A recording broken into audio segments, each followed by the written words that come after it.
Sometimes people want to say, no, we definitely don't experience reality the way that it actually is.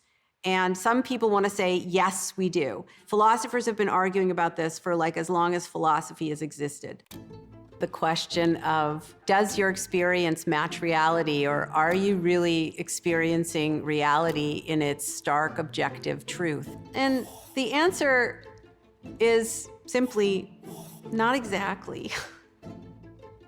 Reality for us is what we can sense with our sensory surfaces and what we can make sense of with the signals in our brain. The signals in our brain are as necessary for our experience of reality as the sensory signals that come from the world. So I'm going to use a metaphor to describe how the brain works. It goes something like this. Your brain, my brain, everybody's brain, is trapped in its own dark, silent box called your skull. And the brain has no knowledge of what is going on around it in the world or in the body, right? Because it's in this skull. And it's receiving sensory signals from the sensory surfaces of your body.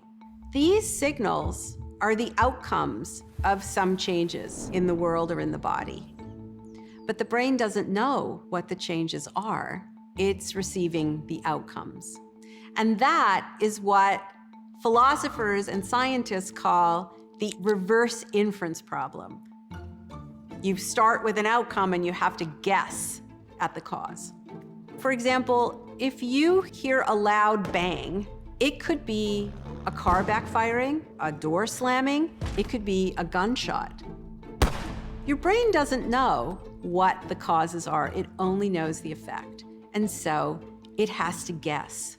And the guess is important, right? Because you would do different things if it's a gunshot versus if it's a windy day that slammed a door. And luckily, it has one other source of information, and that is your past experience. The really cool thing about this, if that wasn't cool enough, is that it's actually doing it predictively. Sometimes scientists talk about this as the brain running a model of the world. But the brain is not running a model of the world. The brain is running a model of its body. And it's doing it in this really interesting way. In psychology, a group of instances which are similar is called a category.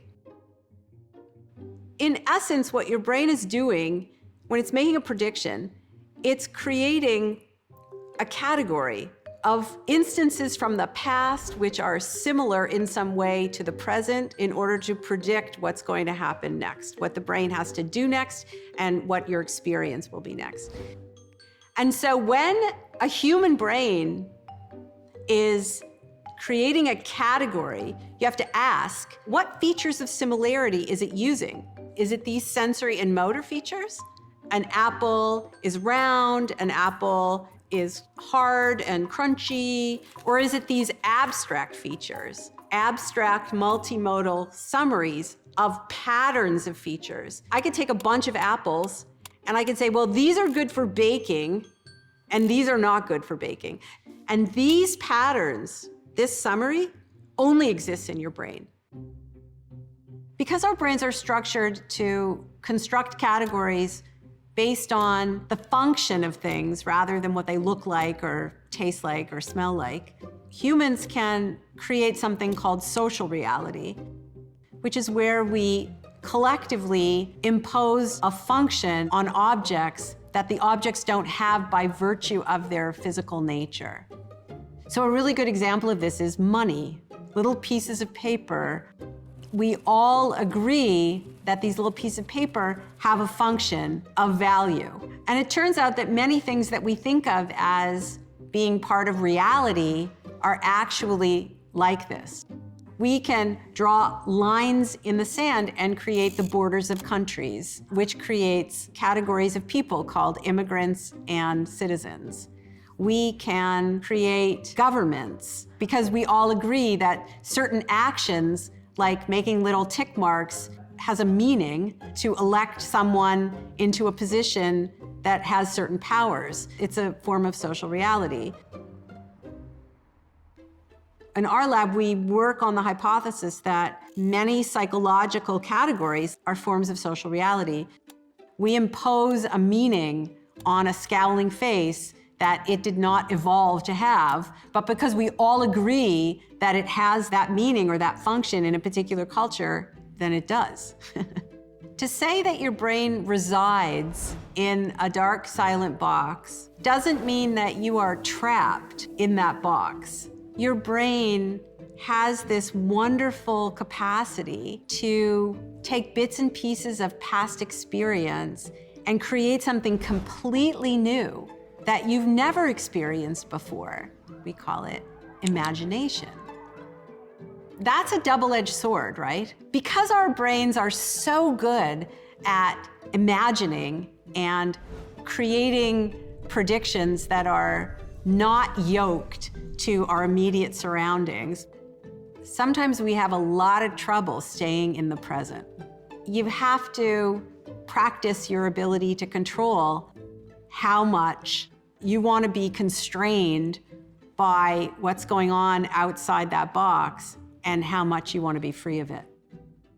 Dr. Lisa Feldman Barrett is in the top 1% of the most cited scientists in the world for her revolutionary research in psychology and neuroscience.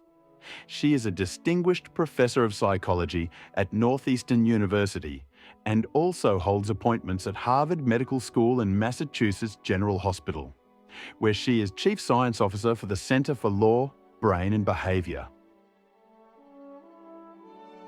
In addition to the book's 7.5 lessons about the brain and how emotions are made, Dr. Barrett has published over 260 peer-reviewed scientific papers appearing in Science, Nature Neuroscience, and other top journals in psychology and cognitive neuroscience, as well as 6 academic volumes. She has also given a popular TED Talk with over 6.5 million views. You can learn more about Dr. Barrett's work by going to www.lisafeldmanbarrett.com. For centuries, we've believed that emotions are built-in reactions, automatic, universal responses hardwired into our brains. We've imagined happiness, anger, or fear as circuits firing beyond our control. But neuroscience tells a different story. No brain on this planet contains emotion circuits. Emotions are not reflexes. They are not broadcast by facial expressions or body language for others to read like words on a page.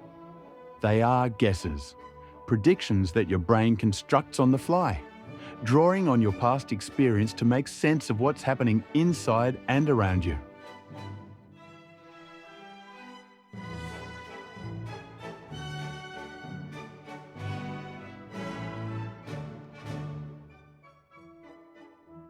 Your brain lives in a dark, silent box, your skull. It never sees or hears the world directly. It only receives signals, flashes of light, vibrations, chemical scents, changes in pressure, warmth, and so on. These signals are effects, not causes. To survive, your brain must guess what causes them. It does this predictively, like a sophisticated fortune teller, using your past experiences to anticipate what's happening and what you should do next. Every moment, your brain generates thousands of tiny predictions about what your body needs and what sensations will arise. This constant flow of predictions creates your thoughts, perceptions, and emotions.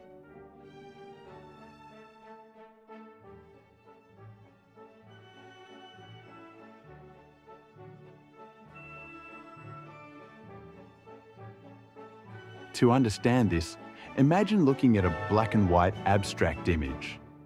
At first, you see only random blobs. But once you see the full color original, your brain can never unsee the image within the blobs.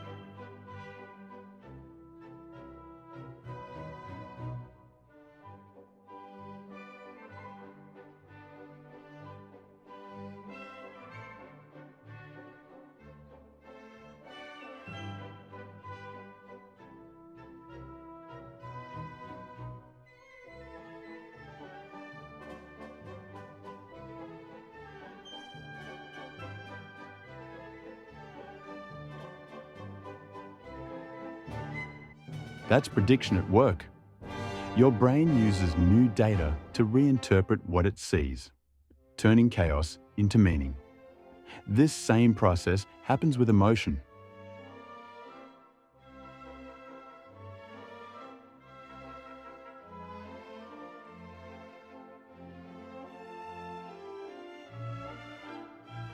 Your brain's most important job is not thinking or feeling or even seeing. It's keeping your body alive and well, regulating the flow of energy, salt, glucose, and oxygen so that you survive and thrive. To do that, it predicts your body's needs and acts before problems arise. That dull ache in your stomach might mean hunger, anxiety, or disgust. To your brain, all of these are simply data to correct its predictions, its guesses. This process, called interoception, means your body's sensations are the raw material of your effect.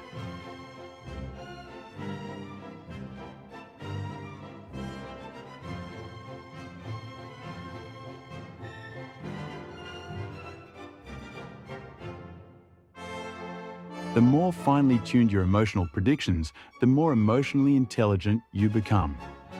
If your brain only has two categories, good and bad, then every experience is forced into those boxes. But if you can distinguish irritation from resentment, awe from admiration, determination from anxiety, you give your brain more precision tools to work with. This ability is called emotional granularity, the skill of creating many finely tuned emotional experiences rather than a few broad ones. It is the heart of emotional intelligence.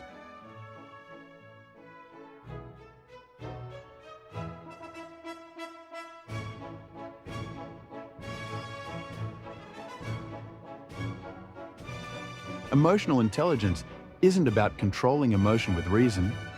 That's a myth rooted in an outdated triune brain model. Instead, it's about training your brain to predict differently. You can do this by expanding your emotional vocabulary. Each new emotion word adds a new concept your brain can use. You can do this by learning from other languages. Words like tudo bem or bom, Brazilian, things are fine. Gigil, Filipino, the urge to squeeze something adorable. Or futatini, Sicilian, don't care or forget about it. Literally rewire your brain to perceive new feelings. You can do this by seeking new experiences. Read, travel, act, meditate. Every new experience reshapes your brain's predictive map. Every emotion you name or learn becomes a new ingredient your brain can use to make future experiences.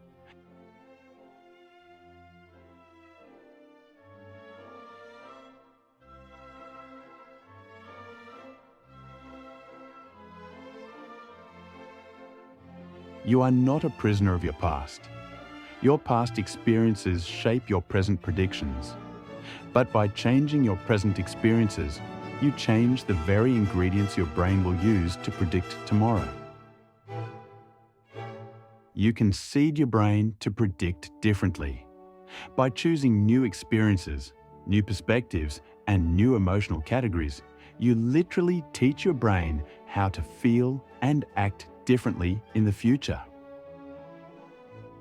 As Barrett puts it, sometimes in life, we are responsible for changing things not because we are to blame, but because we're the only ones who can. That's not unfair. It's empowering. It means that at any moment, you have the tools to heal, to act differently, and to feel differently.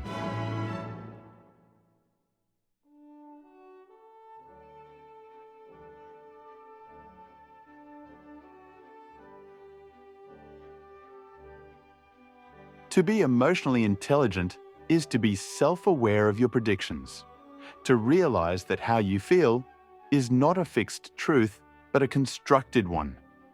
You are, quite literally, the architect of your experience.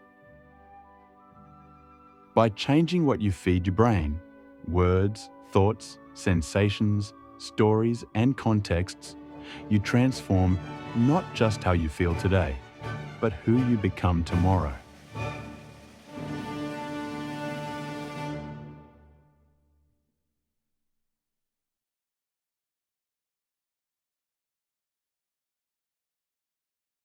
Your emotions are not hardwired reactions.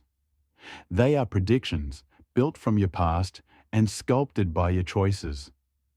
When you choose new experiences, you are not escaping your past. You are rewriting it through the living moment.